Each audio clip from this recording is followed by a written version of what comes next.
Regular season is nearly over, only 3 games left by the making of this video, and I have a GOAT moment that I can achieve in this game, which is for the assist record in a season, and due to this, we are going the experiment lineup route going forward. Are you guys ready for the playoffs? I certainly am. Play-in tournament just ended, all of the seedings are set. Number 1 to number 8 in the East and the West respectively. The way all of the teams that have clinched the seeds that they earned all throughout the season have been very interesting. The seedings out East have been predetermined by as early as April 1. The West, however, is a much different story. A lot of the teams out there have had to endure a lot of tiebreakers just to try and get out of the play-in spot. Some of them have had their control of their own destiny, and some other teams don't. And they had to rely on other teams losing just for them to get into a playoff spot. The last day of the regular season has been very intense. Both of the primetime games went to overtime. The first one was very meaningless, but it was still an entertaining ending regardless. But the game that was most important for all of the seedings have been the Clippers versus Warriors. It's been a back and forth for all of the game. It even went to overtime. Clippers were the team that managed to win it at the end, so they earned the 5th spot, which means they're going to play against the Denver Nuggets in the playoffs. It's going to be actually a very interesting series. It was the first meeting for them since the bubble, where the Nuggets made the 3-1 comeback to win against the Clippers, and it will also be Russell Westbrook versus his old team yet again, just like back in the bubble where he was with the Rockets, where they faced the Thunder. And due to this, Warriors got stuck in the play-in, which they actually won. They played against the Grizzlies, which means the Golden State Warriors are the 7th seed. They're facing the Rockets, which is hilarious because you're going to use up all your effort to get the 2 seed just to face a former champion and a more experienced team. It will be a great experience for the Rockets youngsters, their first playoff experience ever. I just hope that they're going to do very well and make this series at least competitive. It may not be Curry versus Harden like in their past rivalries, but it's Curry versus the Rockets, and the Rockets have a lot of history against the Warriors, and the Rockets are going to be very determined to win against the Warriors this time, especially when the Warriors are not the Warriors of old. They're not like the Dynasty version as of this point. They have Jimmy Butler, but it's not very much the same as it used to be. Only need a few more assists to break the record. Bryce Sensabaugh gives me another one. I can break John Stockton's record in the arena that he used to play in. Running Fist 23 Go, one of my favorite plays. Lauri Markkanen has been my main target all season, so it's only proper that he gives me the record-breaking one. This is going to be a season from him that will be talked about for years to come. And you think back to all the passes MP has handed out this season, each one helping him to pass John Stockton for the single-season assist record. An incredible journey for MP. And MP is at center court with the mic in hand, ready to say a few words to this very grateful crowd.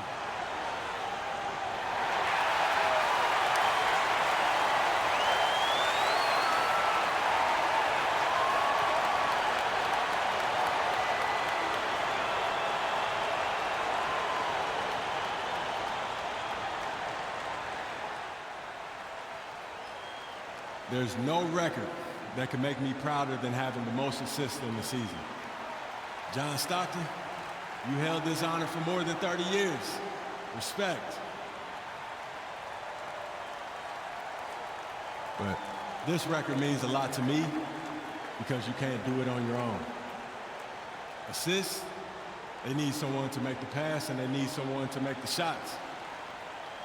And shout out to my teammates. They've been making shots all season long. That's allowed me to set this mark while allowing us to enjoy the success that we have up until this point. But the job's not done yet, and we got a long way to go. And we're gonna take this thing all the way. Am I right, fellas? Let's get it. Thank you. Thank you.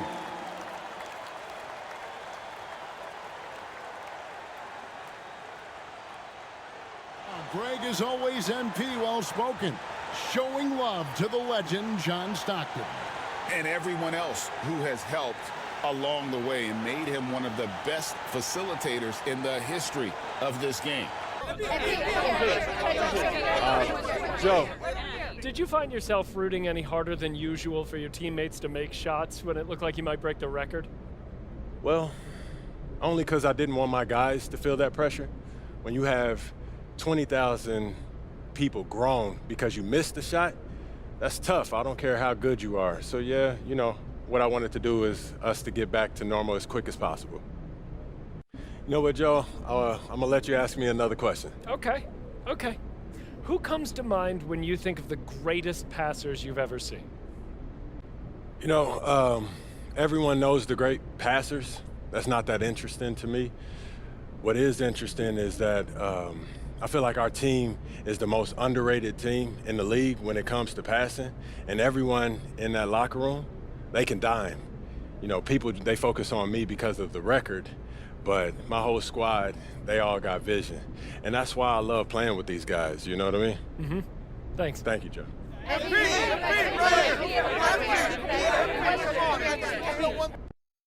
Second to the last game of the season, I'm having Cody Williams start instead of John Collins. John Collins just played his last game of the season in the record-breaking game. And the reason for this is because we're playing against the Oklahoma City Thunder. I wanted him to take on the matchup against his brother, Jalen Williams. And I'm going to show a lot of clips having him try to attack his brother when they would be matched up against each other on offense, and then a lot of the clips I would show when he's on defense. I switched him onto his brother so that it'll be some sort of a test for him to see how far he really is. And this play right here shows why J-Dub is much more far ahead than his brother C-Dub. And there's a reason why J-Dub is the Thunder's second option and has been an all-star this year, while C-Dub still has ways to go, but I have faith that he'll last long in this league. And there are several clips as to why I believe that will be the case. As on this fast break opportunity right there, he's able to draw a foul on Alex Caruso. He's been drawing a lot of fouls in this game, and that's one thing I believe he'll be better at. Speaking of the Thunder have been having a very historic season. They've had the #1 seed in the West for basically all of the season except for a brief stint in November where they were flip-flopping the first two seeds against the Warriors before the latter team fell off, at least until the Jimmy Butler trade. The Thunder were able to win 68 games, and what makes it even more amazing is that not even the Kevin Durant, Russell Westbrook teams were able to accomplish this feat. The most wins that duo were able to win in a season was 60, and that was it. Nobody would have thought that a team led by Shai Gilgeous-Alexander would eclipse those heights, even when you consider that KD and Russ was able to make it to the NBA Finals that one year in 2012. And what I really hope for that team to do is to be able to do what KD and Russ were never be able to do, which is bring a championship to Oklahoma City. We were up by double digits for most of this game, and near the end of the game, the Thunder tried to come back into this, trying to replicate the comeback kids mantra like in real life, and I decided to take matters into my own hands to try and prevent the Thunder from making a magical comeback somehow in under a minute. We're up by 12, trying to defend Chet Holmgren.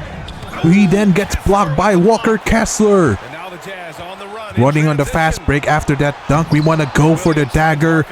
Lauri Markkanen couldn't even get the putback to go, but then College Sexton will be the one to bring the dagger, closing the game out for us.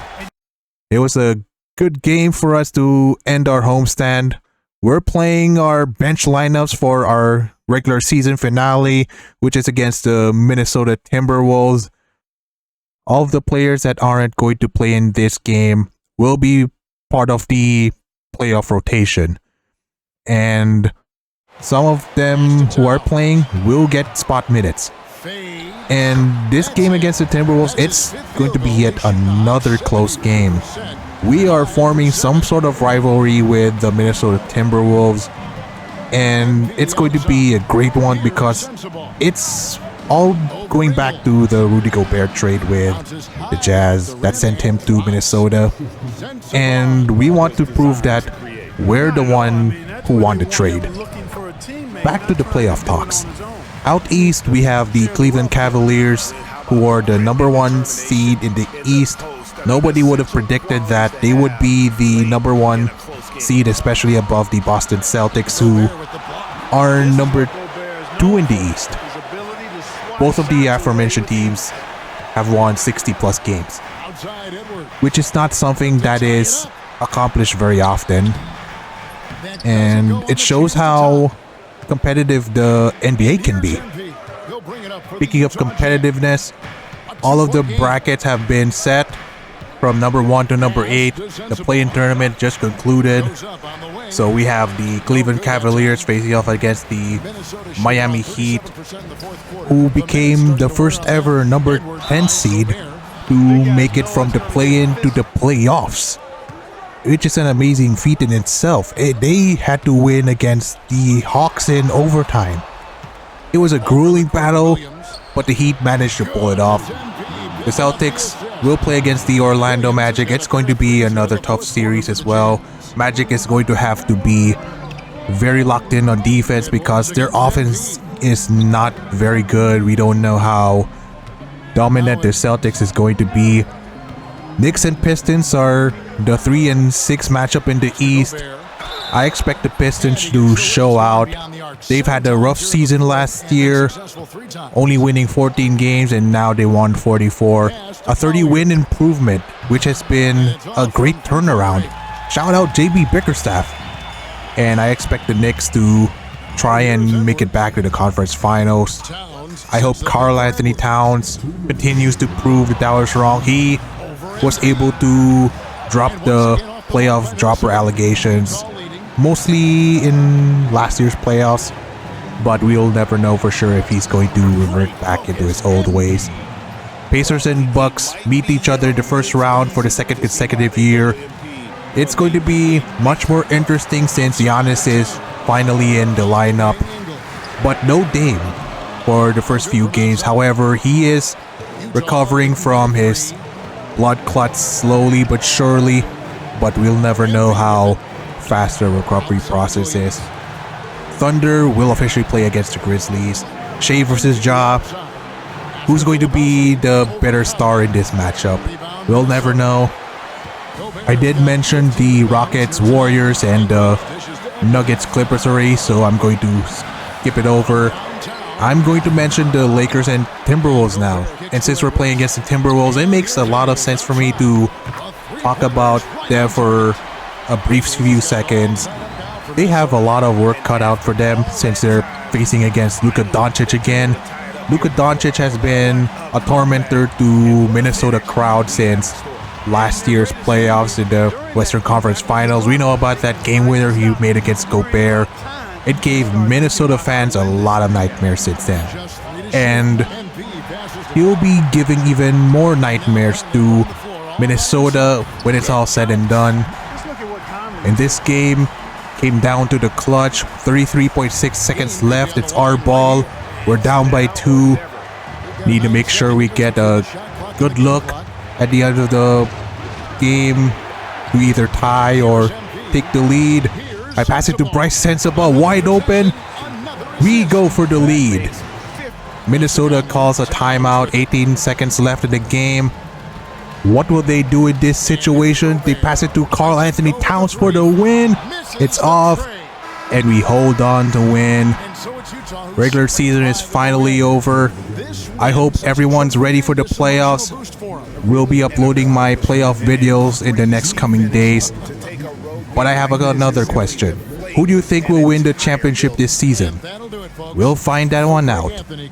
So, with 30 seconds, and look, another fail. I'm at 11, 10 seconds to go. I'm still at 2 stars. Oh, another fail. I'm at 12. Come on, 5 seconds. I am so lucky enough to get the 3rd star at the end of that workout. So, that was so much different.